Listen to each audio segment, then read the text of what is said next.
অনেক যুবক ভাইরা দুনিয়ার হতাশায় পড়ে তারা আল্লাহর দরবারে নিজের মৃত্যু কামনা করছে। ভাই তুমি কি করছো তুমি আদৌ জানো? তুমি এই দুনিয়ার সাধারণ কিছু হতাশা, কিছু কষ্ট, কিছু ব্যথা তোমার দিলে পেয়েছো বলে, এসেছে বলে তুমি আল্লাহর দরবারে নিজের জন্য নিজের মৃত্যু কামনা করছো। তুমি সুইসাইড করার মতো, আত্মহত্যা করার মতো এত বড় সিদ্ধান্ত নেওয়ার চিন্তা করছো, অথচ তুমি জানো না তোমাকে যেই কবরের মধ্যে রাখা হবে ওই কবরে তোমার জন্য কি অপেক্ষা করতেছে। তুমি তো সহজ মনে করছো, জানটা চলে গেলেই মনে হয় সব শেষ। আরে না বাবা, শুরু মাত্র শুরু। তোমাকে যেতে হবে কবরে। তুমি কবর দেখেছো ভাই, তুমি কবর দেখেছো, কবরের আযাব এখনো দেখো নাই। সেখানে বাঁশ পচার আগে লাশ পচে যায়। যখন কবর তোমাকে চারদিক থেকে চাপ দেবে, তুমি কবরের চাপ নেওয়ার মতো শক্তি কি তোমার আছে? কবরের মাটির চাপ নেওয়ার মতো শক্তি কি তোমার আছে? তুমি ওই কবরে যাওয়ার জন্য আদৌ কি তৈরি হয়েছো? তুমি কি করছো? তুমি মৃত্যু কামনা করছো, সুইসাইড করার মতো সিদ্ধান্ত নিচ্ছ। তুমি মনে করছো সুইসাইড করলে সব শেষ হয়ে যাবে। না রে ভাই না, ওখান থেকে সবে মাত্র শুরু। এটা তো মিছা দুনিয়া, মিছা, এখানে মিথ্যাই থাকবে। সত্য তো কবর থেকে শুরু হয়েছে। সেখানে যাওয়ার জন্য প্রস্তুতি গ্রহণ করো। একবার গভীর রাতে বসে বসে চিন্তা করো তুমি কবরের জন্য আদৌ প্রস্তুত হয়েছো কিনা। আমার যুবক ভাইরা এত সুন্দর জীবনকে পেয়েও মূল্যায়ন করতে পারছে না, এত সুন্দর জিন্দেগি পেয়েও মূল্যায়ন করতে পারছে না। তুমি একাকী বসে একবার চিন্তা করো। আর এখন তো তুমি একাকী হয়ে গেলে তোমার তো হতাশার অভাব নাই। একটা কথা মনে রাখবে, একাকিত্ব এটা আল্লাহর পক্ষ থেকে অনেক বড় একটা নিয়ামত। কারণ এই দুনিয়ার কোলাহল থেকে, ফিতনার কোলাহল থেকে নির্জনতা অনেক উত্তম। আর যত বেশি একাকিত্ব তত বেশি গীবত মুক্ত, গুনাহ মুক্ত। আল্লাহ তাদেরকে একা রাখতে চান যাদেরকে আল্লাহ ওনার প্রিয় বানাইতে চায়। এজন্য একা আল্লাহর দরবারে ইবাদত করা, একাকী অবস্থায় আল্লাহর দরবারে সিজদা করার অভ্যাস করেন। আল্লাহর দরবারে একাকী অবস্থায় হাত তুলে চাওয়ার অভ্যাস করেন। দেখবেন জীবন পরিবর্তন হয়ে যাবে। যেই জীবনটা আপনি আজকে শেষ করতে চাচ্ছেন, ওই জীবনটা যদি আল্লাহর নবীর দ্বীন দিয়ে যদি সাজাতে পারেন, একটু ধৈর্য ধারণ করে পরিস্থিতি যদি মোকাবেলা করতে পারেন, আমি আপনাকে গ্যারান্টি দিয়ে বলছি ওই জিন্দেগির জন্য একদিন আপনি আল্লাহর দরবারে শুকর আদায় করবেন, আল্লাহ এত সুন্দর জীবন তুমি আমারে কেমনে দিয়েছো, সুবহান। আরে ভাই আমরা ফরিয়াদ করলাম তো করলাম, কয় বছর করলাম? দুনিয়াতে এমন পয়গম্বর আছে 18 বছর আল্লাহর দরবারে ফরিয়াদ করেছে। আমরা ফরিয়াদ করলাম, কয় বছর করলাম? দুনিয়াতে এমন পয়গম্বর আছে 100 বছর আল্লাহর দরবারে ফরিয়াদ করেছে। আমরা ফরিয়াদ করলাম তো করলাম, কয় বছর করলাম? দুনিয়াতে এমন আল্লাহর পয়গম্বর আছে 900 বছর আল্লাহর দরবারে ফরিয়াদ করেছে। আর আপনি একটু দোয়া করে বলেন আল্লাহ আমার দোয়া কবুল করে নাই। আপনি একটু চেয়ে বলেন এত চায় আল্লাহ আমাকে দেয় নাই। একটু তাহাজ্জুদের নামাজে বসে আপনি বলেন তাহাজ্জুদের নামাজও চেয়েছি আল্লাহ আমাকে দিচ্ছে না। কেমন করেছেন? আপনি বলছেন আজকে আল্লাহ আমাকে দিচ্ছে না, দোয়া কবুল করছে না, এত চাইলাম পাই নাই। আল্লাহ ওই বান্দাকে দিতে দেরি করে যেই বান্দার চাহনি আল্লাহর কাছে পছন্দ হয়। আল্লাহ ওনাকে দিতে দেরি করেন, হ্যাঁ দেরি করেন আল্লাহ তাকে দিতে, কারণ ওই বান্দাটার হৃদয়ে কষ্ট আছে, ওই বান্দাটার হৃদয়টা ভেঙে গেছে। ওই ভাঙা হৃদয় নিয়ে, ওই মায়া ভরা দরদটা নিয়ে যখন ডাক দে ইয়া রহমান ইয়া রহিম বলে যখন ডাকে, আপনার ওই কথাগুলা, শব্দগুলো আল্লাহর কাছে পছন্দ হয়। আমার আল্লাহ বলে বান্দা তোকে এত তাড়াতাড়ি দিয়ে দিলে, তুই আর এত মোহাব্বত নিয়ে আমাকে ডাকবি না, তোকে এত তাড়াতাড়ি দিয়ে দিলে, এত মায়া ভরা কণ্ঠে আমাকে আর রহমান বলে ডাক দিবি না। এজন্য দিতে দেরি করে আল্লাহ, দিতে দেরি করে। হ্যাঁ আপনি যখন দিতে দেরি হচ্ছে, পেতে দেরি হচ্ছে, নিতে দেরি হচ্ছে, আপনি একটু ধৈর্য ধারণ করে কণ্ঠের আবেগ বাড়িয়ে দিয়ে আল্লাহর দরবারে চান, ইনশাআল্লাহ আমার আল্লাহ একদিন আপনাকে অবশ্যই দেবে। আর যেদিন দেওয়া শুরু করবে সেদিন রাখার জায়গাও পাবেন না।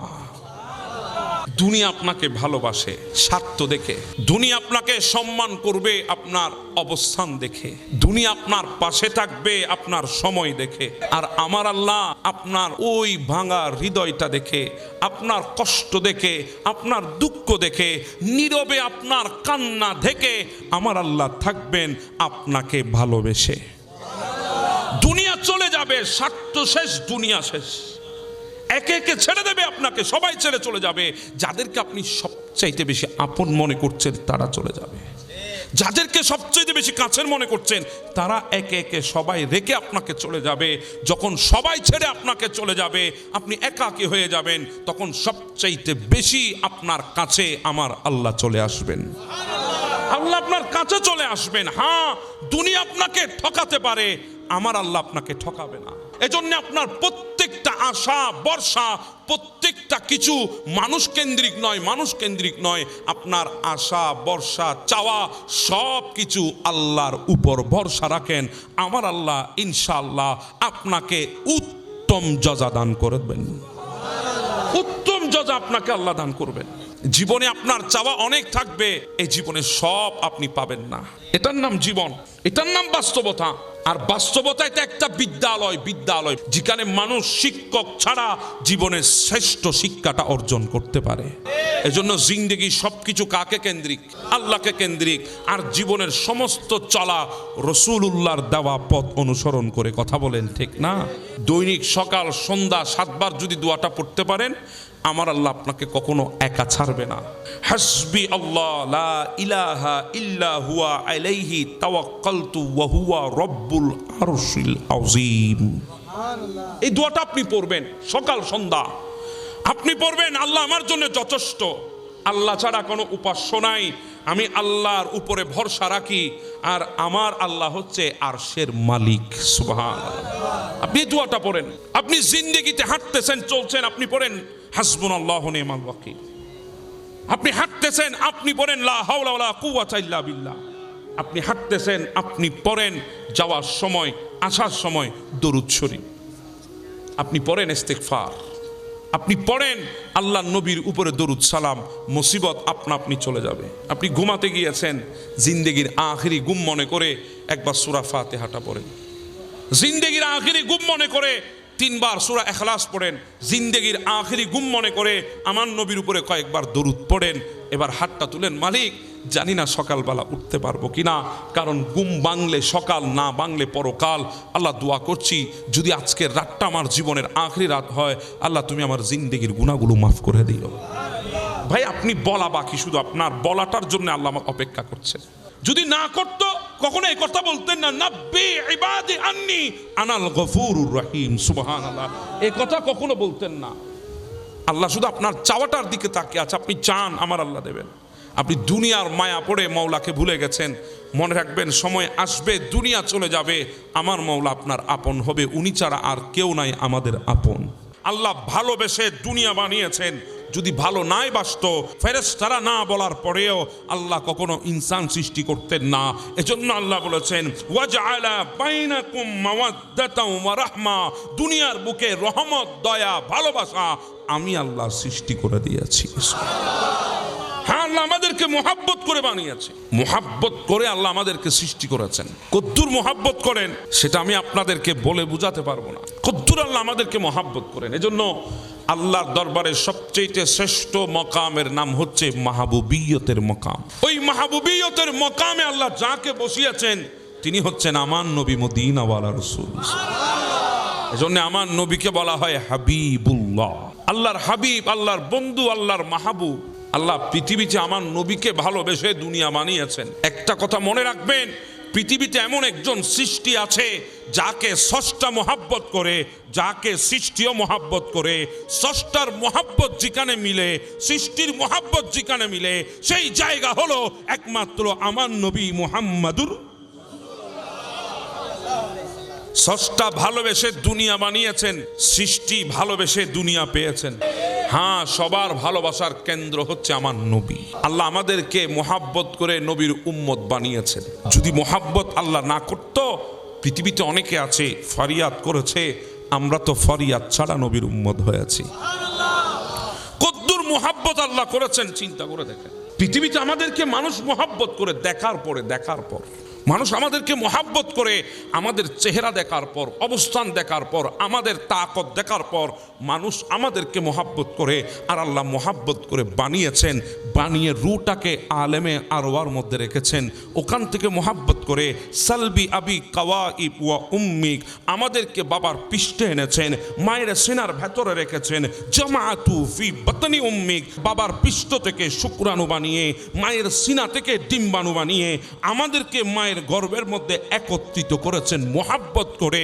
40 দিনের মাথায় মাথায় আমাদেরকে পরিবর্তন করেছেন, পরিবর্তন করেছেন। এরপরে আল্লাহ মোহাব্বত করেন। মোহাব্বত না হলে দুনিয়ায় আসতে পারতাম না, কারণ যে রাস্তা দিয়ে দুনিয়ায় এসেছি রাস্তাটা আমাদের জন্য সুরক্ষা ছিল না, রাস্তাটা আমাদের জন্য নিরাপদ ছিল না, রাস্তাটা অতি ছোট ছিল। বাবারা মাফ করে দেবেন, এটাই তো আল্লাহর বড় দয়া, এটাই তো আল্লাহর করুণা, এটাই তো আল্লাহর মোহাব্বত, ভালোবাসা। রাস্তা ছোট, আপনাদের এলাকায় যদি রাস্তা 3 ফিটের হয়, গাড়ি 4 ফিটের হলে ঢুকবে না। রাস্তা যদি 6 ফিটের হয়, গাড়ি যদি 8 ফিটের হয়, গাড়ি ঢুকবে। এবার চিন্তা করেন, আমরা এমন এক রাস্তা দিয়ে এসেছি, হায় আল্লাহ বেয়াদবি মাফ করবেন, গোটা পৃথিবী গবেষণা করে থেমে গেছে। কিভাবে সম্ভব? একটা বাচ্চার ওজন 2 কেজি হয়, একটা বাচ্চার ওজন 2 কেজি 500 গ্রামের হয়, একটা বাচ্চার ওজন 3 কেজি হয়, 3 কেজির উপরে হয়। ওই বাচ্চা এত ছোট রাস্তা দিয়ে মায়ের দুনিয়ায় কেমনে আসে বোঝা যায় না, বোঝা যায় না, চিন্তায় আসে না। দুনিয়ার সমস্ত চিন্তা থেমে গেছে এই জায়গায়, দুনিয়ার সমস্ত চিকিৎসা বিজ্ঞান থেমে গেছে এই জায়গায়। আমার আল্লাহ বলে, এখানে তো আমার কুদরত চলেছে, কুদরত তোদের মোহাব্বত করে চালিয়েছি। যখন মায়ের গর্ভে গিয়েছিলি ফেরেশতা নিযুক্ত করে দিয়েছি, ওই ফেরেশতাকে বলে দিয়েছি 1 মাস যখন যাবে রাস্তা প্রশস্ত করে দাও, 2 মাসে আরেকটু করে দাও, 3 মাসে আরেকটু করে দাও, 4 মাসে আরেকটু করো, 5 মাসে আরেকটু করো, 6 মাসে আরেকটু করো, 7 মাসে আরেকটু করো, 8 মাসে আরেকটু করো। 9 মাস যখন হয়েছে আম্মা সাবিলা ইয়াসির, নিরাপদ করে দে আমার বান্দা যাতে নিরাপদে দুনিয়ায় যেতে পারে। সুবহানাল্লাহ। দুনিয়ার চিন্তায় আসে না, আল্লাহ মোহাব্বত করে রাস্তা নিরাপদ করে আমাদেরকে দুনিয়ায় পাঠিয়েছে। মোহাব্বত যদি না থাকতো, আরে ভাই দুনিয়া তো এসেছো তুমি, তোমার চোখ ছিল কিন্তু দেখার মতো শক্তি তো তোমার ছিল না। তোমাকে ডাকতো একদিকে, তুমি তাকাইতে আরেকদিকে। তোমার চোখের স্থিতিশীল তোমার হাতে ছিল না। তোমার তো জুবান ছিল, বলার শক্তি ছিল না। তোমার দাঁত ছিল না চিবানোর জন্য, তোমার হাত ছিল না ধরার জন্য শক্ত করে। আজকে তো কেউ কিছু বললেই তুমি ধরে ফেলো কলার, আজকে কেউ কিছু বলে ফেললে তুমি ধরে ফেলো তার হাত। সময় তো এমন ছিল, তোমার হাত ছিল, ধরার শক্তি ছিল না। পা ছিল, ওই পায়ের উপর নিজেকে দাঁড় করানোর শক্তি তোমার ছিল না, তোমার কিছুই ছিল না। আনতা সগীরা, তুমি বড়ই ছোট ছিলা। আনতা যায়ীফা, তুমি বড়ই দুর্বল ছিলা। আনতা জাহেলা, তুমি অজ্ঞ ছিলা, অজ্ঞ। তোমার ব্রেন ছিল কিন্তু ব্রেনকে তুমি কাজে লাগাতে পারতে না। তোমার সব ছিল ভাই, তুমি ইস্তেমাল করতে জানতে না, তুমি কিছুই করতে জানতে না। ওই দুর্বল থেকে আল্লাহ তোমার সহায় হয়েছেন, তোমাকে যৌবন দান করেছেন। এক দুর্বলতা পেরিয়ে আল্লাহ তোমাকে শক্তি দিয়েছে, যৌবন দিয়েছে, তুমি যৌবনে ফিরে এসেছো। গোটা দুনিয়া এখন দিনকে রাত মনে হয়, রাতকে দিন মনে হয়। তোমার এক আওয়াজে গোটা পৃথিবী থেমে যায়, তোমার এক দাপড়ে গোটা রাস্তার মানুষগুলা থমকে দাঁড়ায়, তোমার একটা শব্দে মানুষ তত্থর করে কেঁপে ওঠে।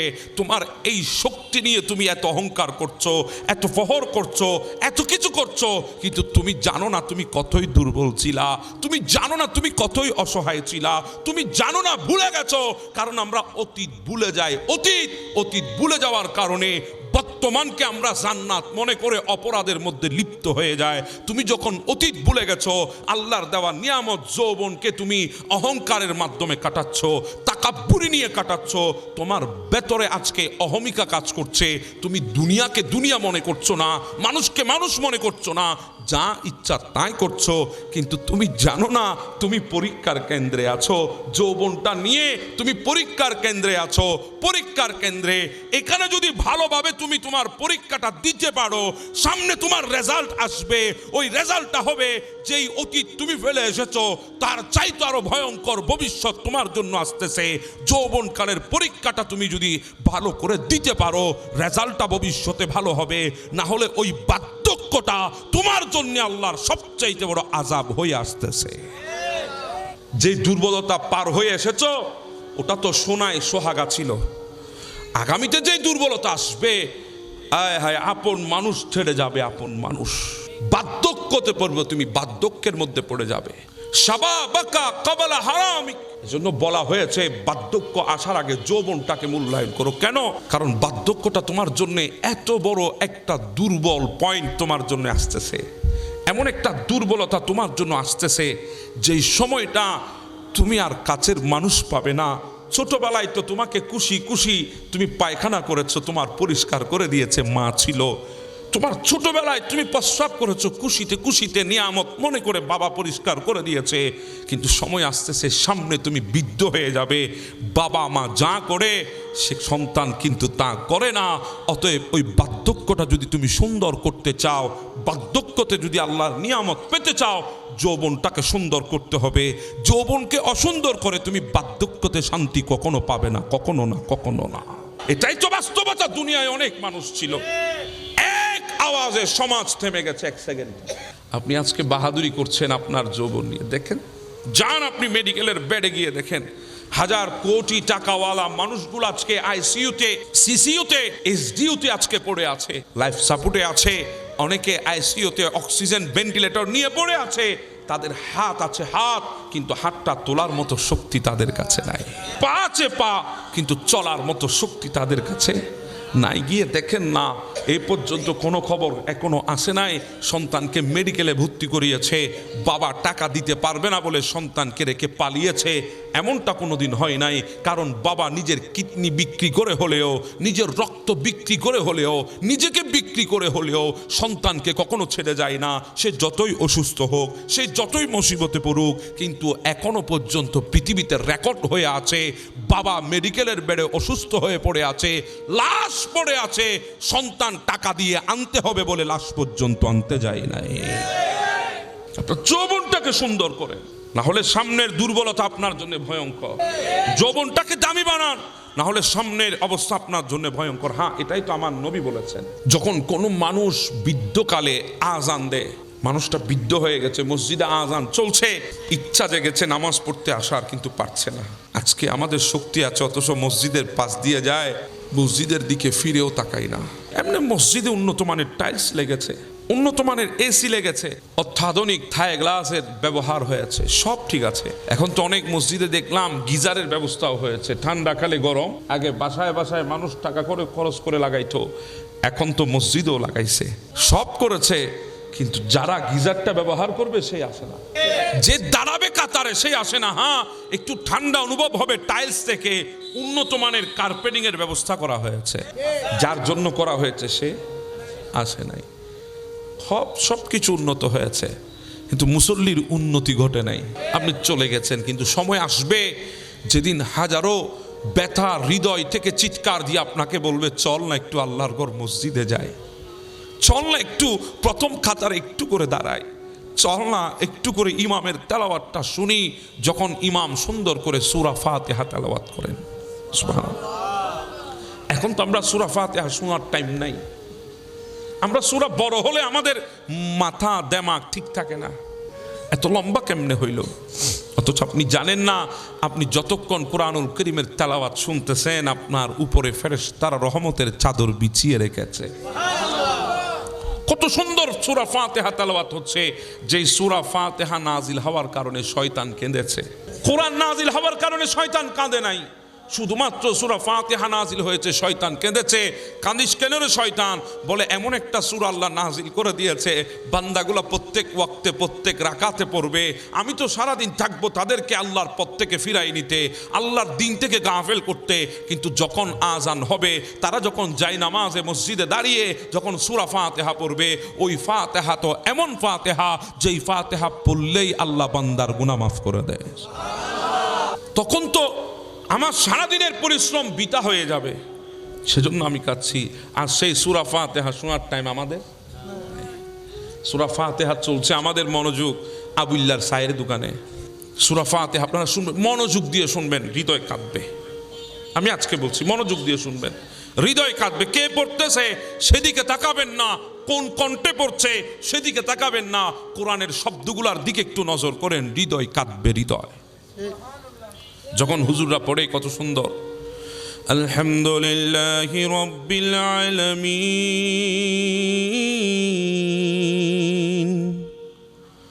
আর-রহমানির রহিম মালিকি ইয়াউমিদ্দিন ইয়্যাকা না'বুদু ওয়া ইয়্যাকা নাস্তাঈন ইহদিনাস সিরাতাল মুস্তাকিম সিরাতাল লাযীনা আন'আমতা আলাইহিম গায়রিল মাগদুবি আলাইহিম ওয়ালাদ-দাল্লিন।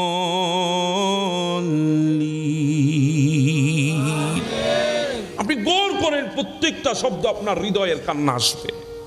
আমাদের অনেক ভাই বলে নামাজে দাঁড়াইলে মন এদিক ওদিক চলে যায়। আরে যাবে কেমনে রে বাবা, যাবে কেমনে? তুমি পড়ছো আলহামদুলিল্লাহি রাব্বিল আলামিন, বিশ্বের প্রতিপালকের জন্য যত সমস্ত প্রশংসা আছে সব তার, সুবহানাল্লাহ। আপনি বলছেন আর রহমানির রহিম, যিনি পরম করুণাময় অসীম দয়ালু, সুবহানাল্লাহ। আপনি বলছেন মালিক ইয়াউমিদ্দিন, যিনি শেষ বিচারের মালিক। আপনি পড়ছেন এই কথাগুলো, আপনি বলতেছেন, আপনার হৃদয় তো কান্না আসার কথা ছিল, আপনার হৃদয় তো এদিক ওদিক যাওয়ার কথা ছিল না, গেল কেন?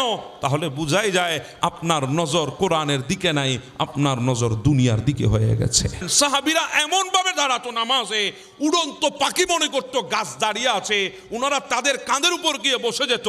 যখন রুকুতে যেত তখন মনে হতো এটা তো গাছ না, এটা তো একটা মানুষ, সুবহানাল্লাহ। সেজন্য বলছি সময় আসবে, মনে হবে আপনাদের মসজিদে আসার, কিন্তু আসার সুযোগ থাকবে সেদিন ফেরেশতারা আল্লাহকে ডাক দিয়ে বলবে, আল্লাহ আপনার বান্দাটা আজকে নামাজে দাঁড়াইতে পারছে না, আল্লাহ এখন তার আমল কি নেকি লিখবো নাকি গুনাহ লিখবো? তখন আল্লাহ ডাক দিয়ে বলবে, ফেরেশতা আমার বান্দার যৌবনকালের বালাম খাতাটা একটু উল্টানো হবে। বান্দার যৌবনকালের সেই আমলের বালাম খাতাটা যেখানে রেকর্ড আছে তার উল্টানো হবে। দেখবে সেখানে বান্দা শীতকালীন কনকনে শীত পড়ছে, ঠান্ডা পানি দিয়ে উজু করে দাঁড়িয়ে গেছে আল্লাহর ইবাদতে। দেখবে যৌবনকালে ওই বান্দা সিজদায় পড়ে চোখের পানি ছেড়ে দিয়ে কেঁদেছে, হ্যাঁ কেঁদেছে আল্লাহর দরবারে, চেয়েছে আল্লাহর দরবারে, জিন্দেগির যৌবনটা কোরবান করেছে আল্লাহর ইবাদতের জন্যে। তখন ফেরেশতা বলবে, আল্লাহ আপনার বান্দা যৌবনকালটা আপনার জন্য ব্যয় করেছে। আল্লাহ বলছে, ও ফেরেশতা আজকে বৃদ্ধ হয়ে গেছে, চাহত আছে উঠতে পারছে না, নিয়ত আছে দাঁড়াতে পারছে না, মন চাই কিন্তু শক্তি নাই। ও ফেরেশতা অসুবিধা নাই, যৌবনকালে ইবাদতের নেকি যতটুকু দিয়েছো, বৃদ্ধকালে ইবাদত করতে না পারলেও যৌবনকালের হিসাবে নেকি লিখতেই থাকো, লিখতেই থাকো, লিখতেই থাকো, সুবহানাল্লাহ। আর যখন দেখবে যৌবনটা আল্লাহর নাফরমানির মধ্যে কাটিয়েছেন, যৌবনটা আল্লাহর দ্বীনের প্রতি গাফেল অবস্থায় কাটিয়েছেন, তখন আমার আল্লাহ বলবে, ফেরেশতা যখন সময় ছিল তখন তো সে আমার কথা স্মরণ করে নাই, আজকে করলে আর কি করবে? যেভাবে গুনাহ লিখেছো তখন এখনো গুনাহ লিখতে থাকো। সেজন্য বলছিলাম যৌবনটা পরীক্ষা কেন্দ্র, এখানে যদি ভালো করে থাকতে পারেন, এটা যদি ভালো করে অতিবাহিত করতে পারেন, আপনার বার্ধক্য সুন্দর হবে, দুনিয়ার জন্য সুন্দর হবে, আখিরাতের জন্য সুন্দর হবে। আমরা প্রশংসা করেছি তার, সেই আল্লাহর প্রশংসা করে আল্লাহর মহত্ব বড়ত্ব স্বীকার করে মহাব্বতের আওয়াজ একবার বলি আল্লাহু আকবার। আরেকটু আওয়াজ তুলে বলি আল্লাহু আকবার। ঈমানের পুর জোশ আওয়াজ নিয়ে বলি আল্লাহু আকবার। সাথে সাথে দরুদের হাদিয়া নাসনা পেশ করছি আকায়ে নামেরা, তাজদারে মদিনা, সুরুরে কলবসিনা, রহমত কা হসিনা, নবী দো জাহাं হুজুর পাক নবী মুহাম্মদ রাসূলুল্লাহ সাল্লাল্লাহু তাআলা আলাইহি ওয়াসাল্লামের নূরানি হাত से आशिक বনে একবার চিৎকার দিয়ে আওয়াজ তুলে বলি ইয়া রাসূলুল্লাহ। আরেকটু মহব্বতের আওয়াজে বলি ইয়া রাসূলুল্লাহ।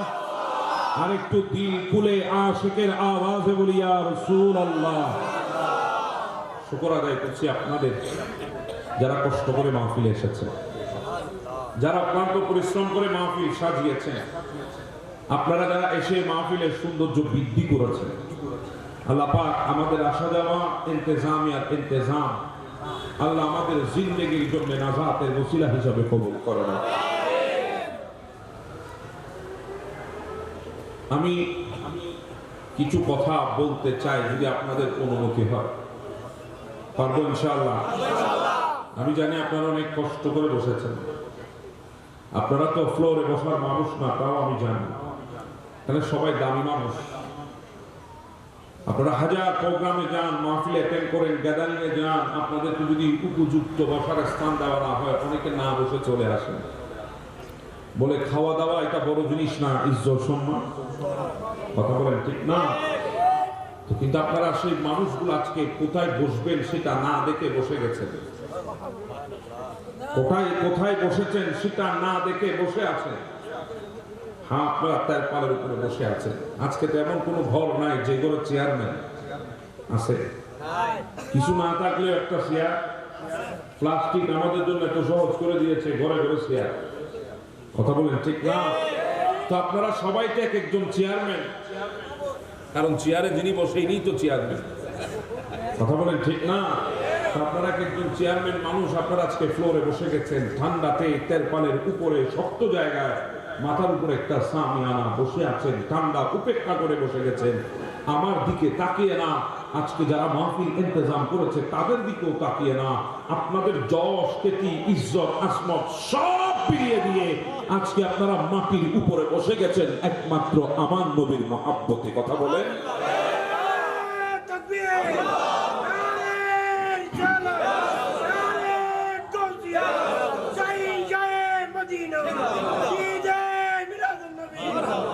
এটাই প্রমাণ করে আমাদের দিলের মধ্যে এখনো নবীর মহাব্বত সালামত আছে।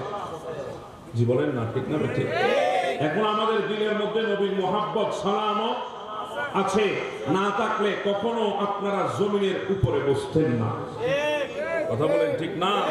হ্যাঁ, এজন্য তো আমি বলি সব সময়, পৃথিবীটা আল্লাহ সৃষ্টি করেছেন মহাব্বতের উপরে। সুবহানাল্লাহ।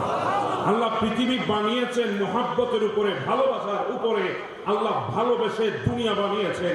উলামা বসে আছে, জিজ্ঞাসা করেন, যদি ভালো নাই বাসতো, আল্লাহ কখনো নিষেধ করার পরেও, বারণ করার পরেও, পরামর্শ চেয়েছে, ফেরেশতারা না বলার পরেও আল্লাহ কখনো ইনসান সৃষ্টি করতেন না।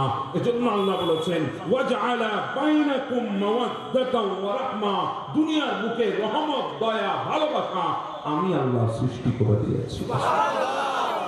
আল্লাহ আমাদেরকে মুহাব্বত করে বানিয়েছে, মুহাব্বত করে আল্লাহ আমাদেরকে সৃষ্টি করেছেন। কতদূর মুহাব্বত করেন সেটা আমি আপনাদেরকে বলে বুঝাতে পারবো না। কতদূর আল্লাহ আমাদেরকে মুহাব্বত করেন। এজন্য আল্লাহর দরবারে সবচেয়ে শ্রেষ্ঠ মকামের নাম হচ্ছে মাহবুবিয়তের মকাম, মুহাব্বতের মকাম। ওই মাহবুবিয়তের মকামে আল্লাহ যাকে বসিয়েছেন তিনি হচ্ছেন আমার নবী, মদিনাওয়ালা রাসূল। এজন্য আমার নবীকে বলা হয় হাবিবুল্লাহ। হাবিবুল্লাহ, আল্লাহর হাবিব, আল্লাহর বন্ধু, আল্লাহর মাহবুব। আল্লাহ পৃথিবীতে আমার নবীকে ভালোবেসে দুনিয়া বানিয়েছেন। একটা কথা মনে রাখবেন, পৃথিবীতে এমন একজন সৃষ্টি আছে যাকে স্রষ্টা মহাব্বত করে, যাকে সৃষ্টিও মহাব্বত করে। স্রষ্টার মহাব্বত যেখানে মিলে, সৃষ্টির মহাব্বত যেখানে মিলে, সেই জায়গা হলো একমাত্র আমার নবী মুহাম্মদুর রাসূলুল্লাহ।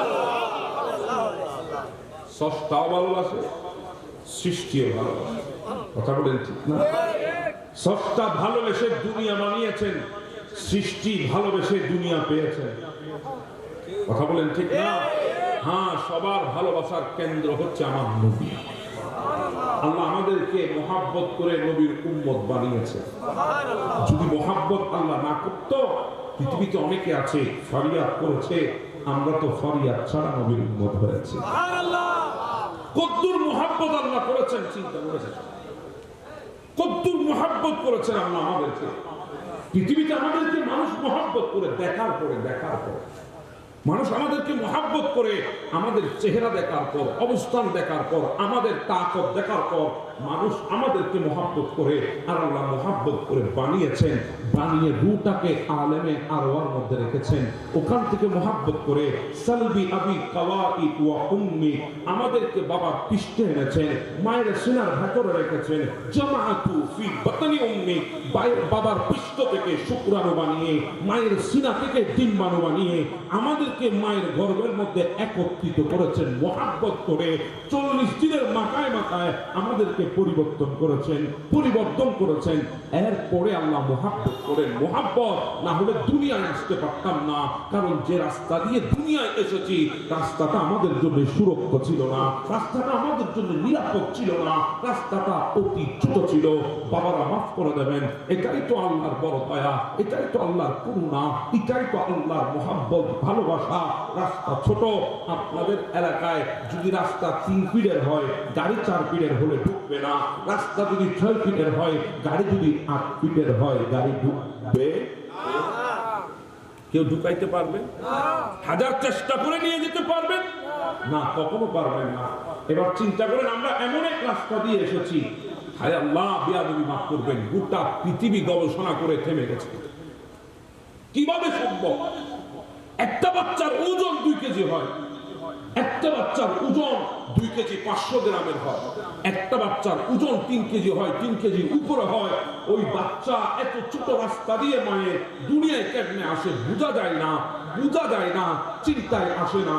দুনিয়ার সমস্ত চিন্তা থেমে গেছে এই জায়গায়, দুনিয়ার সমস্ত চিকিৎসা বিজ্ঞান থেমে গেছে এই জায়গায়। আমার আল্লাহ বলে, এখানে তো আমার কুদরত চলেছে, কুদরত তোদের মহাব্বত করে চালিয়েছি।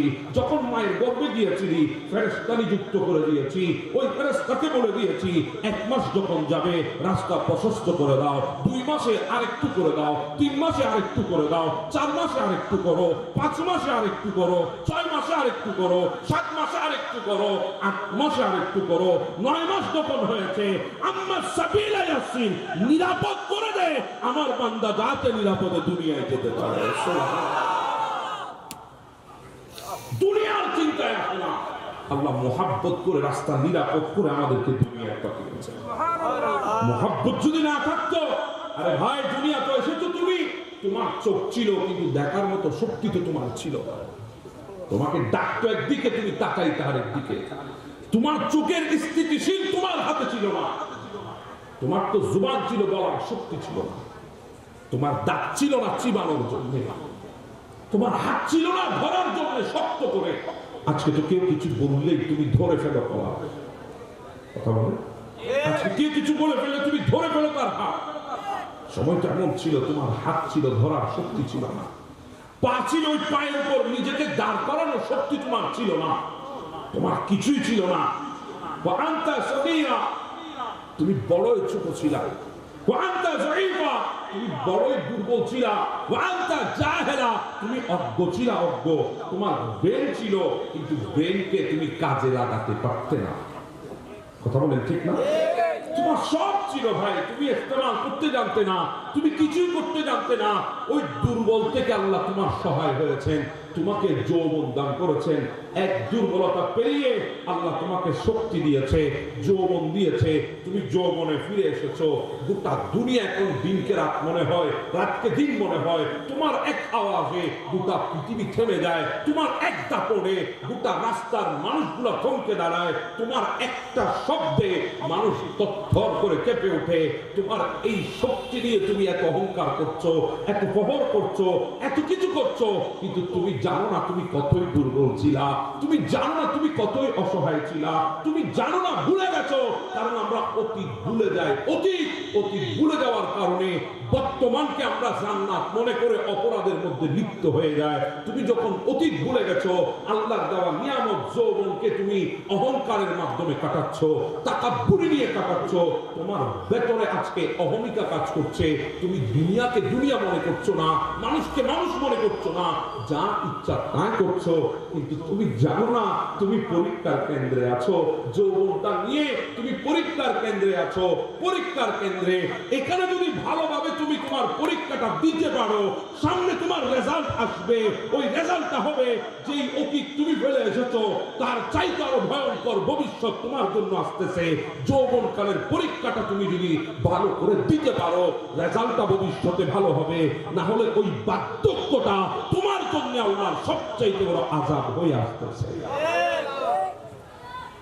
রাগ হয়ে গেলেন আপনারা? সামনে তোমার আরেকটা দুর্বলতা তোমার জন্য আসতেছে। যে দুর্বলতা পার হয়ে এসেছো ওটা তো সোনায় সোহাগা ছিল। আগামীতে যে দুর্বলতা আসবে, হায় হায়, আপন মানুষ ছেড়ে যাবে, আপন মানুষ। বার্ধক্যতে করবো, তুমি বার্ধক্যের মধ্যে পড়ে যাবে। শাবাবাকা ক্বাবলা হারাম, জন্য বলা হয়েছে বার্ধক্য আসার আগে যৌবনটাকে মূল্যায়ন করো। কেন? কারণ বার্ধক্যটা তোমার জন্য এত বড় একটা দুর্বল পয়েন্ট তোমার জন্য আসতেছে। এমন একটা দুর্বলতা তোমার জন্য আসতেছে যে সময়টা তুমি আর কাছের মানুষ পাবে না। ছোটবেলায় তো তোমাকে খুশি খুশি তুমি পায়খানা করেছো, তোমার পরিষ্কার করে দিয়েছে মা ছিল। তোমার ছোটবেলায় তুমি প্রস্রাব করেছো খুশিতে খুশিতে, নিয়ামত মনে করে বাবা পরিষ্কার করে দিয়েছে। কিন্তু সময় আসতেছে, সামনে তুমি বৃদ্ধ হয়ে যাবে। বাবা মা যা করে সে সন্তান কিন্তু তা করে না। অতএব ওই বার্ধক্যটা যদি তুমি সুন্দর করতে চাও, বার্ধক্যতে যদি আল্লাহর নিয়ামত পেতে চাও, যৌবনটাকে সুন্দর করতে হবে। যৌবনকে অসুন্দর করে তুমি বার্ধক্যতে শান্তি কখনো পাবে না, কখনো না, কখনো না। কথা বলেন না? ঠিক রাগ হয়ে গেছেন আমার সাথে? এটাই তো বাস্তবতা। দুনিয়ায় অনেক মানুষ ছিল, এক আওয়াজে সমাজ থেমে গেছে এক সেকেন্ডে। আছে না? আপনি আজকে বাহাদুরি করছেন আপনার যৌবন দিয়ে। দেখেন, যান আপনি মেডিকেলের বেডে গিয়ে দেখেন, হাজার কোটি টাকাওয়ালা মানুষগুলো আজকে আইসিইউতে, সিসিইউতে, এইচডিইউতে আজকে পড়ে আছে, লাইফ সাপোর্টে আছে। অনেকে আইসিইউতে অক্সিজেন ভেন্টিলেটর নিয়ে পড়ে আছে। তাদের হাত আছে, হাত, কিন্তু হাতটা তোলার মতো শক্তি তাদের কাছে আছে না? পা আছে, পা, কিন্তু চলার মতো শক্তি তাদের কাছে না। গিয়ে দেখেন না, ছোটবেলায় এই পর্যন্ত কোনো খবর এখনো আসে নাই। সন্তানকে মেডিকেলে ভর্তি করিয়েছে, বাবা টাকা দিতে পারবে না বলে সন্তানকে রেখে পালিয়েছে, এমনটা কোনোদিন হয় নাই। কারণ বাবা নিজের কিডনি বিক্রি করে হলেও, নিজের রক্ত বিক্রি করে হলেও, নিজেকে বিক্রি করে হলেও সন্তানকে কখনো ছেড়ে যায় না। সে যতই অসুস্থ হোক, সে যতই মুসিবতে পড়ুক, কিন্তু এখনো পর্যন্ত পৃথিবীতে রেকর্ড হয়ে আছে, বাবা মেডিকেলের বেডে অসুস্থ হয়ে পড়ে আছে, লাশ পড়ে আছে, সন্তান টাকা দিয়ে আনতে হবে বলে লাশ পর্যন্ত আনতে যায় না। যৌবনটাকে সুন্দর করে, না হলে সামনের দুর্বলতা আপনার জন্য ভয়ঙ্কর। কথা বলেন ঠিক না? যৌবনটাকে দামি বানান, না হলে সামনের অবস্থা আপনার জন্য ভয়ঙ্কর। হ্যাঁ, এটাই তো আমার নবী বলেছেন। যখন কোন মানুষ বৃদ্ধকালে আযান দেয়, অসুবিধা হচ্ছে আপনাদের? বৃদ্ধকালে যখন আযান দেয়, মানুষটা বৃদ্ধ হয়ে গেছে, মসজিদে আযান চলছে, ইচ্ছা জেগেছে নামাজ পড়তে আসার, কিন্তু পাচ্ছে না। আজকে আমাদের শক্তি আছে, অথচ মসজিদের পাশ দিয়ে যায়, মসজিদের দিকে ফিরেও তাকায় না। কথা বলেন ঠিক না? মসজিদে উন্নত মানের টাইলস লেগেছে, উন্নত মানের এসি লেগেছে, কত অত্যাধুনিক থাই গ্লাসের ব্যবহার হয়েছে, সব ঠিক আছে। এখন তো অনেক মসজিদে দেখলাম গিজারের ব্যবস্থাও হয়েছে, ঠান্ডা কালে গরম। আগে বাসায় বাসায় মানুষ টাকা করে খরচ করে লাগাইতো, এখন তো মসজিদও লাগাইছে, সব করেছে। যারা গিজারটা ব্যবহার করবে সে আসে না। বলে ঠিক না? যে দাঁড়াবে কাতারে সে আসে না। হ্যাঁ, একটু ঠান্ডা অনুভব হবে, টাইলস থেকে উন্নত মানের কার্পেটিং এর ব্যবস্থা করা হয়েছে, যার জন্য করা হয়েছে সে আসে না। সবকিছু উন্নত হয়েছে, কিন্তু মুসল্লির উন্নতি ঘটে নাই। কথা বলেন ঠিক না? আপনি চলে গেছেন, কিন্তু সময় আসবে যেদিন হাজারো ব্যথা হৃদয় থেকে চিৎকার দিয়ে আপনাকে বলবে, চল না একটু আল্লাহর ঘর মসজিদে যায়, চল না একটু প্রথম খাতার একটু করে দাঁড়ায়, চল না একটু করে ইমামের তেলাওয়াতটা শুনি। যখন ইমাম সুন্দর করে সূরা ফাতিহা তেলাওয়াত করেন, এখন তো আমরা সূরা ফাতিহা শোনার টাইম নেই। আমরা সূরা বড় হলে আমাদের মাথা দেমাগ ঠিক থাকে না, এত লম্বা কেমনে হইল। অথচ আপনি জানেন না, আপনি যতক্ষণ কোরআনুল কারীমের তেলাওয়াত শুনতেছেন আপনার উপরে ফেরেশতারা রহমতের চাদর বিছিয়ে রেখেছে। কত সুন্দর সূরা ফাতিহা তেলাওয়াত হচ্ছে, যে সূরা ফাতিহা নাযিল হওয়ার কারণে শয়তান কেঁদেছে। শয়তান কি করেছে? কোরআন নাযিল হওয়ার কারণে শয়তান কাঁদে নাই, শুধুমাত্র সূরা ফাতিহা নাযিল হয়েছে শয়তান কেঁদেছে। কাঁদিস কেন শয়তান? বলে এমন একটা সূরা আল্লাহ নাযিল করে দিয়েছে, বান্দাগুলো প্রত্যেক ওয়াক্তে প্রত্যেক রাকাতে পড়বে। আমি তো সারাদিন থাকবো তাদেরকে আল্লাহর পথ থেকে ফিরাই নিতে, আল্লাহর দিন থেকে গাফেল করতে। কিন্তু যখন আযান হবে, তারা যখন যায় নামাজে মসজিদে দাঁড়িয়ে যখন সূরা ফাতিহা পড়বে, ওই ফাতিহা তো এমন ফাতিহা যেই ফাতিহা পড়লেই আল্লাহ বান্দার গুনাহ মাফ করে দেয়। তখন আমার সারাদিনে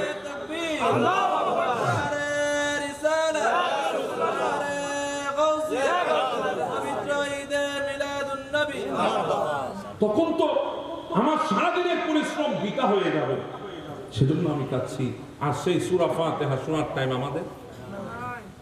সূরা ফাতিহা চলছে, আমাদের মনোযোগ আবুল্লাহর চায়ের দোকানে। কথা বলেন ঠিক না?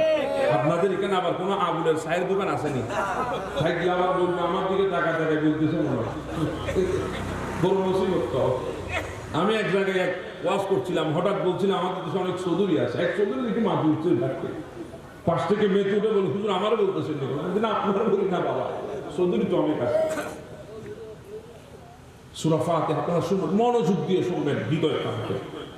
আমি আজকে বলছি মনোযোগ দিয়ে শুনবেন, হৃদয় কাঁদবে। কে পড়তেছে সেদিকে তাকাবেন না, কোন কণ্ঠে পড়ছে সেদিকে তাকাবেন না, কোরআনের শব্দগুলোর দিকে একটু নজর করেন, হৃদয় কাঁদবে। হৃদয় যখন হুজুররা পড়ে কত সুন্দর, আলহামদুলিল্লাহি রাব্বিল আলামিন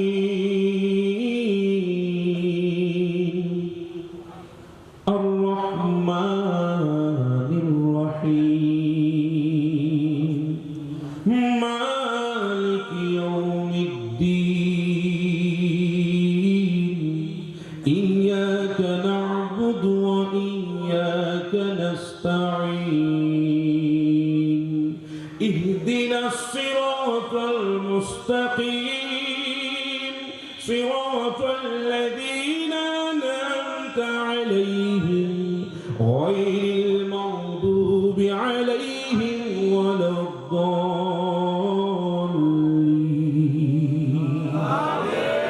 আপনি গোল করেন, প্রত্যেকটা শব্দ আপনার হৃদয়ে সামনে আসবে। আমাদের অনেক ভাই বলে নামাজে দাঁড়াইলে মনে দিক ওদিক চলে যায়, আর যাবে কেমনে রে বাবা, যাবে কেমনে? তুমি পড়ছো আলহামদুলিল্লাহি রাব্বিল আলামিন, বিশ্বের প্রতিপালকের জন্য যত সমস্ত প্রশংসা আছে সব তার। সুবহানাল্লাহ। আপনি বলছেন আর রহমানির রহিম, যিনি পরম করুণাময় অসীম দয়ালু। সুবহানাল্লাহ। আপনি বলছেন মালিকি ইয়াউমিদ্দিন, যিনি শেষ বিচারে। আপনি করছেন এই কথাগুলো, আপনি বলতেছেন, আপনার হৃদয় তো কান্না আসার কথা ছিল, আপনার হৃদয় তো এদিক ওদিক যাওয়ার কথা ছিল না, গেল কেন? তাহলে বোঝাই যায় আপনার নজর কোরআনের দিকে নাই, আপনার নজর দুনিয়ার দিকে হয়ে গেছে। কথা বলেন ঠিক না? ওলামা বসে আছে, জিজ্ঞাসা করেন সাহাবীরা এমন ভাবে দাঁড়াতো নামাজে, উড়ন্ত পাখি মনে করতো গাছ দাঁড়িয়ে আছে, ওনারা তাদের কাঁধের উপর গিয়ে বসে যেত, যখন লুকোতে যেত তখন মনে হতো এটা তো গাছ না, এটা তো একটা মানুষ। সেজন্য বলছি সময় আসবে মনে হবে আপনাদের কি কষ্ট পেয়ে গেছেন আমার, মনে হবে আপনাদের মসজিদে আসা, কিন্তু আসার সুযোগ থাকবে না। সেদিন ফেরেশতারা আল্লাহকে ডাক দিয়ে বলবে, আল্লাহ আপনার বান্দাটা আজকে নামাজে দাঁড়াইতে পারছে না, আল্লাহ এখন তার আমল কি নেকি লিখবো নাকি গুনাহ লিখবো? তখন আল্লাহ ডাক দিয়ে বলবে, ফেরেশতা আমার বান্দার যৌবনকালের বালাম খাতাটা একটু উল্টা। বালাম খাতাটা উল্টা, উল্টানো হবে বান্দার যৌবনকালের সেই আমলের বালাম খাতাটা, যেখানে রেকর্ড আছে তার। উল্টানো হবে, দেখবে সেখানে বান্দা শীতকালীন কনকনে শীত পড়ছে, ঠান্ডা পানি দিয়ে উযু করে দাঁড়িয়ে গেছে আল্লাহর ইবাদতে। দেখবে যৌবনকালে ওই বান্দা সিজদায় করে চোখের পানি ছেড়ে দিয়ে কেঁদেছে, হ্যাঁ কেঁদেছে আল্লাহর দরবারে, চেয়েছে আল্লাহর দরবারে, জিন্দেগির যৌবনটা কুরবান করেছে আল্লাহর ইবাদতের জন্য। তখন ফেরেশতা বলবে, আল্লাহ আপনার বান্দা যৌবনকাল আপনার জন্য ব্যয় করেছে।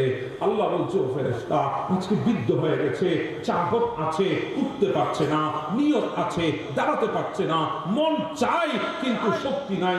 ও ফেরেশতা অসুবিধা নাই, যৌবনকালে ইবাদতের নেকি যতটুকু দিয়েছো, বৃদ্ধকালে ইবাদত করতে না পারলেও যৌবনকালের হিসাবের নেকি লিখতেই থাকো, লিখতেই থাকো, লিখতেই থাকো। সুবহানাল্লাহ।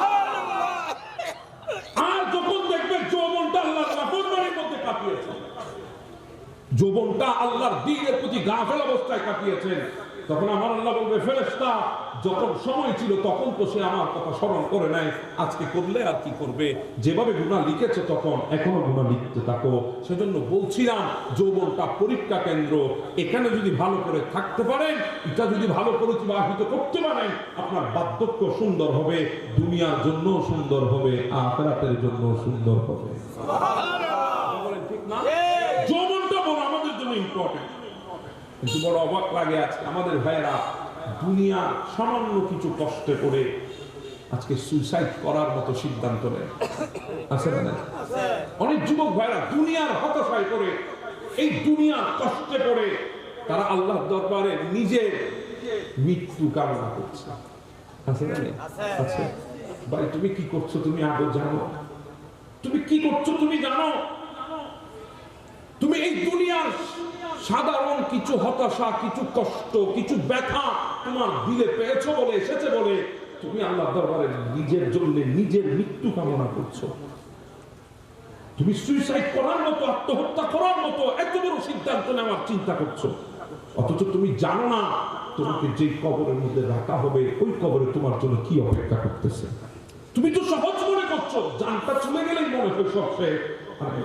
শুরু মাত্র শুরু, তোমাকে যেতে হবে কবরে।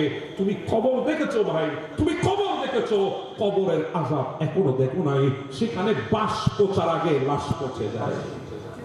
কথা বলে, বাঁশ পচার আগে লাশ পচবে।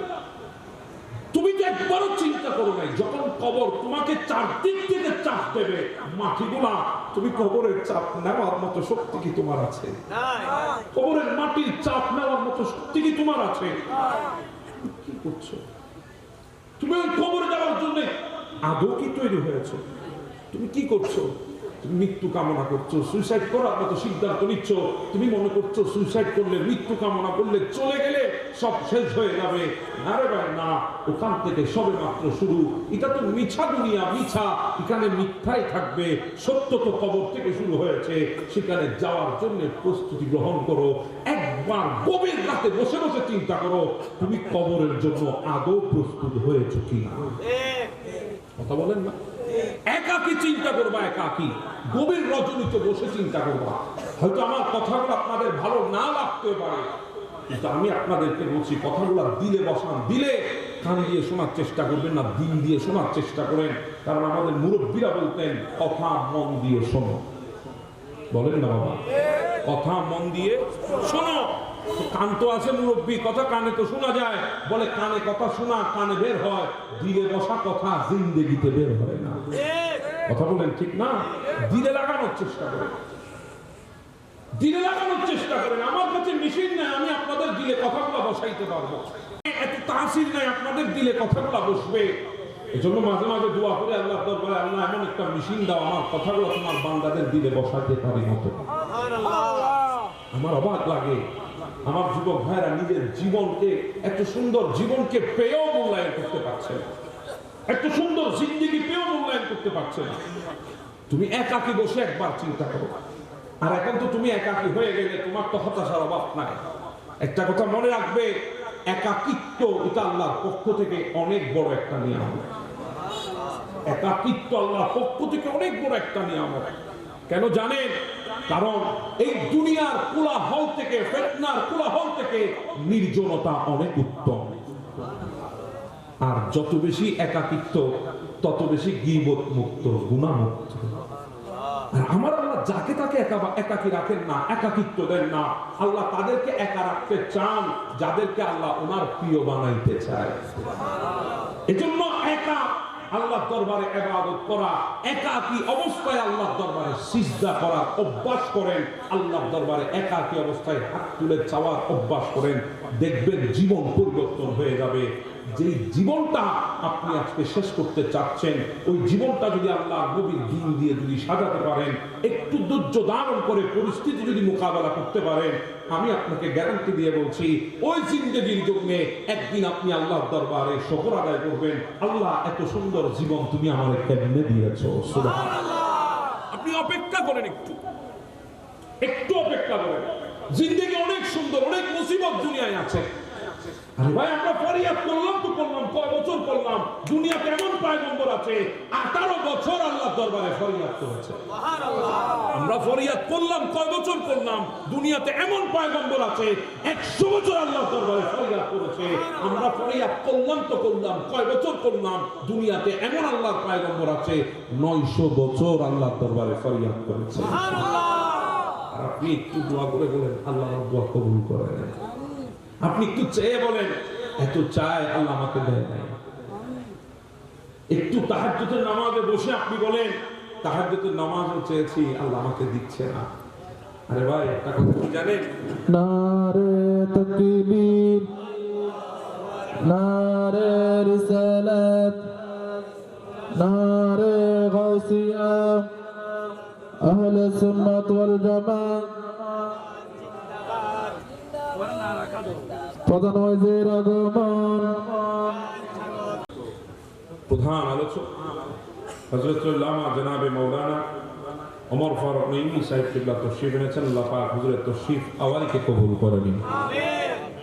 অসুবিধা হবে আপনাদের? কিছু কথা বলতে পারবো? বাইকে চলে এসেছে। আমার কথা ছিল ভাইয়ের পরে ধরা। ভাইয়ের যখন আসতে দেরি হচ্ছে, আমি মোটামুটি 9:30 আগে আমি ফ্রি হয়ে গেছি, সেজন্য আমি চলে এসেছি। ভাইয়ের ফোন করেছে, আমি বলছি তাহলে আমি আসতেছি, আমার বেশিক্ষণ লাগবে না, আমি আপনাদের কাছেই ছিলাম, আধা ঘন্টা মতো লাগবে।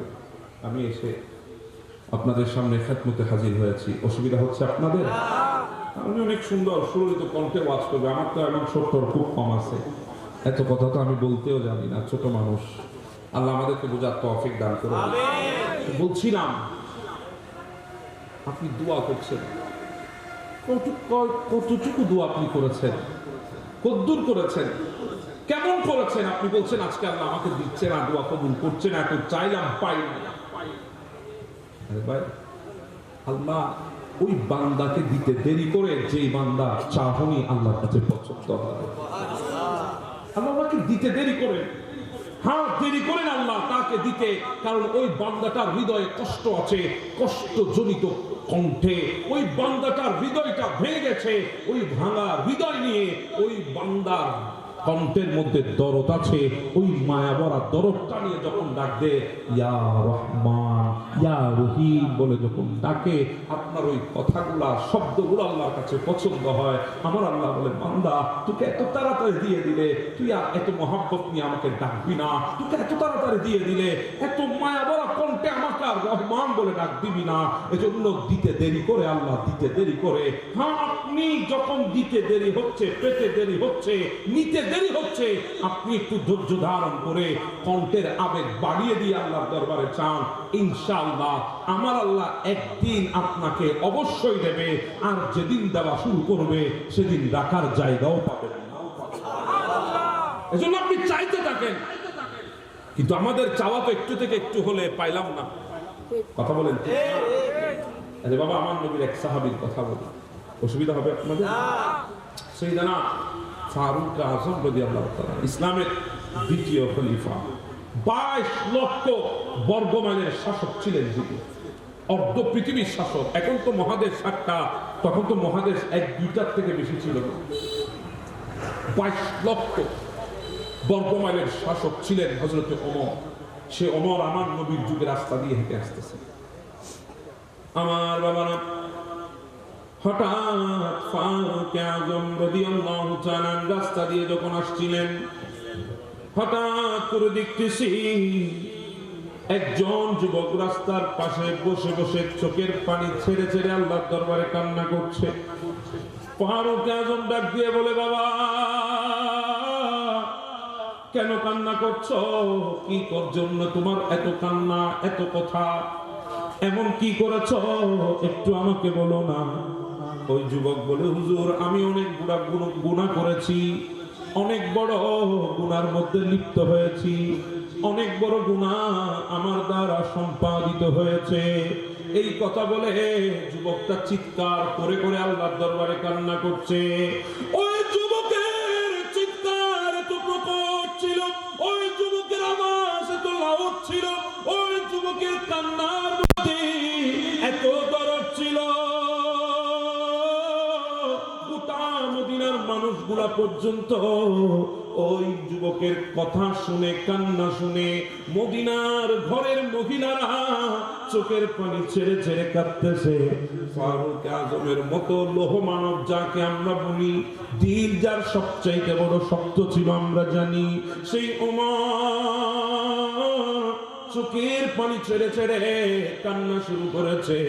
আস্তে আস্তে করে ফারুক আজম রাদিয়াল্লাহু তাআলা আমার নবীর দরবারে চলে আসলেন। আমার নবী ডাক দিয়ে বলে, ওমর রে, এমন কি জিনিস তোমার চোখের মধ্যে পানি এনে দিয়েছে? এমন কি জিনিস তোমাকে কাঁদিয়েছে? এমন কোন জিনিসটা তোমার চোখের মধ্যে পানি এনেছে? তখন ওমর ডাক দিয়ে বলে, নবী গো, আমি রাস্তা ধরে আসছিলাম, একজন যুবক রাস্তার ধারে বসে বসে কাঁদছে। নবী গো, জিজ্ঞাসা করেছি কি করেছ? বলে অনেক বড় গুনাহ করেছে। হুজুর, সে এভাবে কথা বলে চিৎকার করে করে কাঁদছে।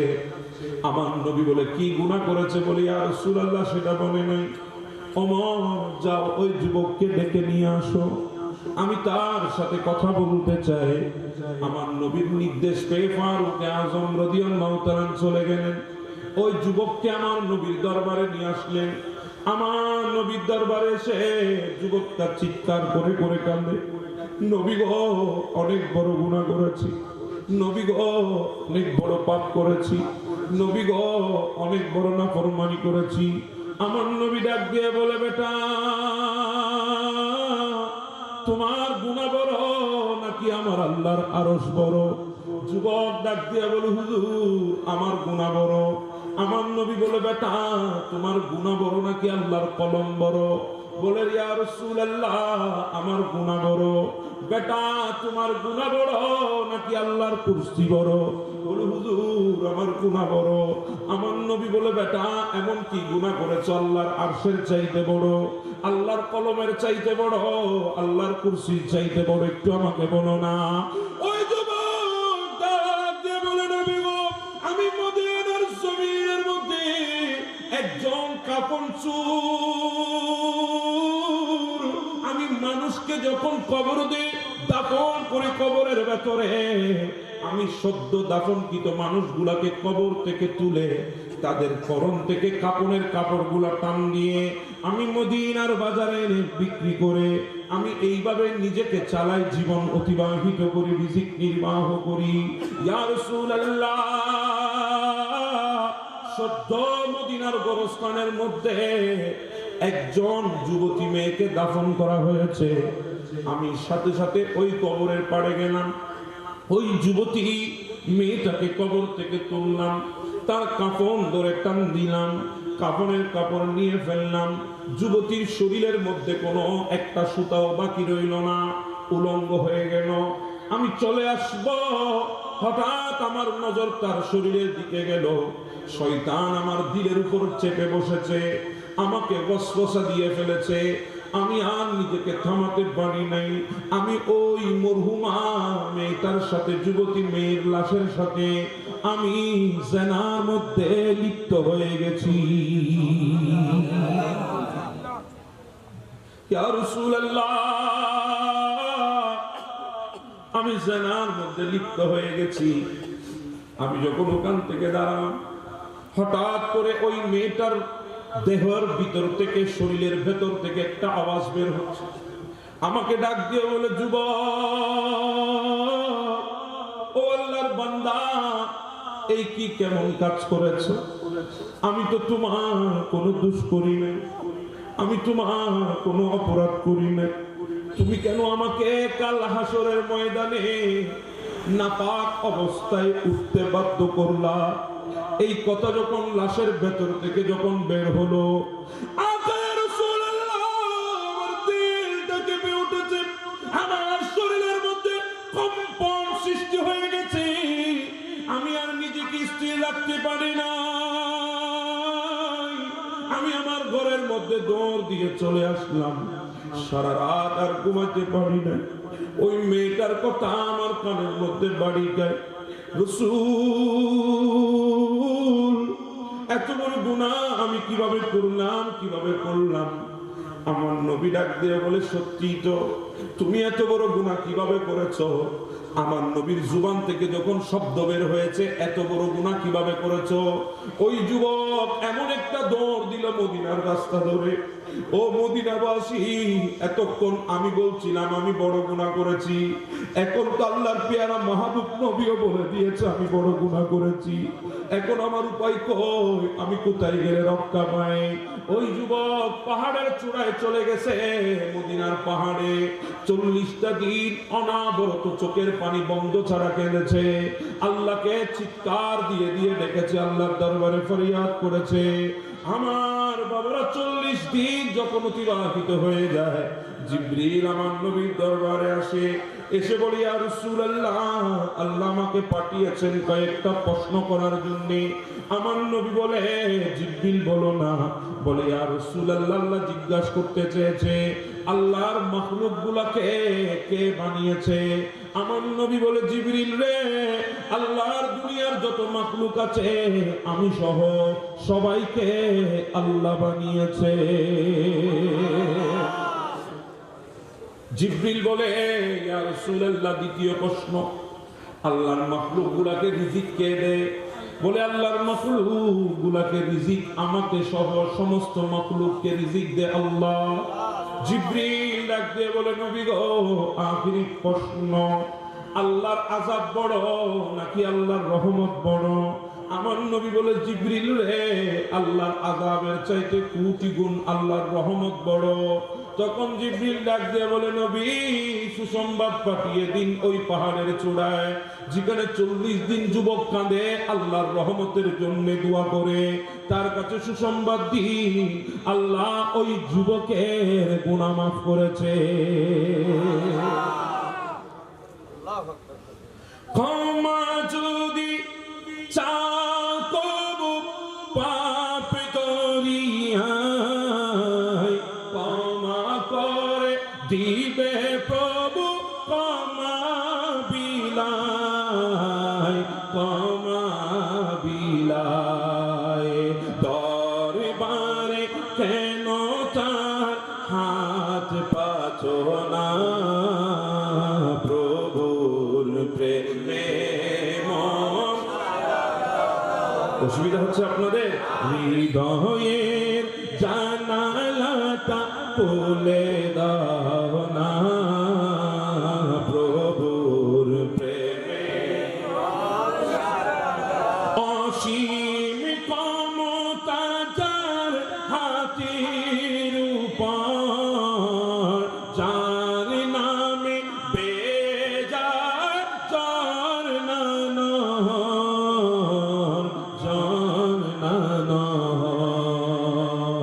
আল্লাহ আল্লাহ রবে সবে দিওয়ানা, প্রভুর প্রেমে মন বান্দা, প্রভুর প্রেমে মন। আল্লাহুম্মা সাল্লি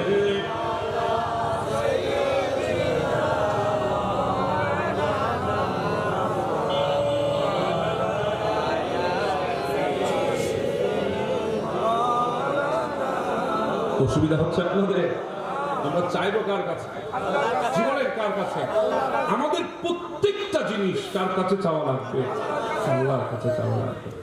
একটা কথা মনে রাখবেন, দুনিয়া আপনাকে ভালোবাসে স্বার্থ দেখে। কথা বলেন ঠিক না? দুনিয়া আপনাকে ভালোবাসে স্বার্থ দেখে। দুনিয়া আপনাকে সম্মান করবে আপনার অবস্থান দেখে। দুনিয়া আপনার পাশে থাকবে আপনার সময় দেখে। কথা বলেন ঠিক না? আর আমার আল্লাহ আপনার ওই ভাঙা হৃদয়টা দেখে, আপনার কষ্ট দেখে, আপনার দুঃখ দেখে, নীরবে আপনার কান্না দেখে, আপনার ওই ভাঙা হৃদয়টার পাশে আমার আল্লাহ থাকবেন আপনাকে ভালোবেসে। দুনিয়া চলে যাবে, স্বার্থ শেষ, দুনিয়া শেষ। একে একে ছেড়ে দেবে আপনাকে, সবাই ছেড়ে চলে যাবে। যাদেরকে আপনি সবচাইতে বেশি আপন মনে করছেন তারা চলে যাবে। যাদেরকে সবচেয়ে বেশি কাছে মনে করছেন তারা একে একে সবাই রেখে আপনাকে চলে যাবে। যখন সবাই ছেড়ে আপনাকে চলে যাবে, আপনি একাকী হয়ে যাবেন, তখন সবচেয়ে বেশি আপনার কাছে আমার আল্লাহ চলে আসবেন। আল্লাহ আপনার কাছে চলে আসবেন। হ্যাঁ, দুনিয়া আপনাকে ঠকাতে পারে, আমার আল্লাহ আপনাকে ঠকাবে না। দুনিয়া আপনাকে ঠকাবে, আল্লাহ আপনাকে ঠকাবে না। এজন্য আপনার প্রত্যেকটা আশা ভরসা, প্রত্যেকটা কিছু মানুষ কেন্দ্রিক নয়, মানুষ কেন্দ্রিক নয়। আপনার আশা ভরসা চাওয়া সব কিছু আল্লাহর উপর ভরসা রাখেন। আমার আল্লাহ ইনশাআল্লাহ আপনাকে উত্তম যজা দান করবেন। উত্তম যজা আপনাকে আল্লাহ দান করবেন। আপনি চান আল্লাহ দান। আর একটা কথা মনে রাখবেন, জীবন মানে সব পাওয়ার নাম জীবন মান। সব পাওয়ার নাম। আপনার জীবনের কষ্ট আপনি কাউকে বুঝাইতে পারবেন না। আপনার এই অসহায় মনের কষ্টগুলো আপনি কাউকে দেখাইতে পারবেন না। জীবনে আপনার চাওয়া অনেক থাকবে, এই জীবনে সব আপনি পাবেন না। এটার নাম জীবন, এটার নাম বাস্তবতা। আর বাস্তবতা এটা একটা বিদ্যালয়, বিদ্যালয় বাস্তবতা এটা একটা স্কুল, একটা কলেজ, একটা বিশ্ববিদ্যালয়, যেখানে মানুষ শিক্ষক ছাড়া জীবনের শ্রেষ্ঠ শিক্ষাটা অর্জন করতে পারে। কথা বলেন ঠিক না? এই জন্য জিন্দেগি সবকিছু কাকে কেন্দ্রিক? জীবনের কাকে কেন্দ্রিক? আল্লাহকে কেন্দ্রিক। আর জীবনের সমস্ত চলা রাসূলুল্লাহর দেওয়া পথ অনুসরণ করে। কথা বলেন ঠিক না? চলবে। আরেকটা কথা বলে যায়, আল্লাহ কখনো আপনাকে একা ছাড়বে না।